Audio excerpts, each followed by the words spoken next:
Now to a live look of the U.S. Capitol. A sweeping bill to address a host of issues, including climate change and prescription drug costs, is now one step closer to becoming law today. The Senate Democrats successfully pushed through the Inflation Reduction Act over the weekend after a marathon session of votes where Republicans tried to repeatedly block it.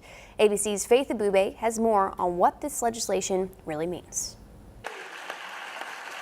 Senate Democrats literally jumping for joy on the chamber floor after passing a historic climate change, tax, and health care bill without a single Republican vote. Vice President Kamala Harris casting the tie-breaking vote Sunday. And the bill, as amended, is passed. The major breakthrough on the president's core agenda coming after months of fragile negotiations that repeatedly stalled.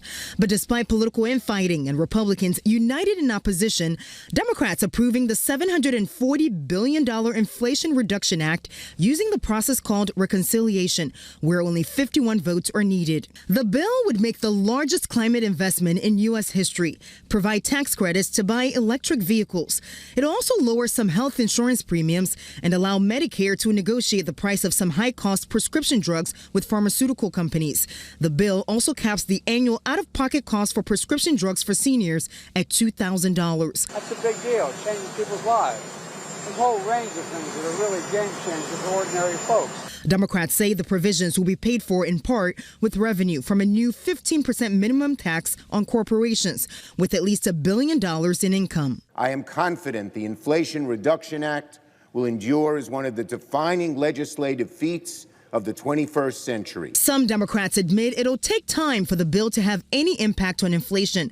Republicans, however, pointing to one analysis by the University of Pennsylvania, which predicts the impact will be statistically indistinguishable to zero. This Inflation Reduction Act is a lie.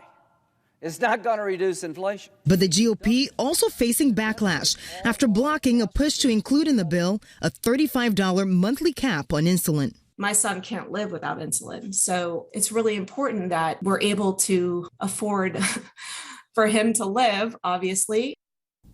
And the House is expected to pass the bill this week before it heads to President Biden's desk for his signature. In Washington, Faith Abubey, ABC News.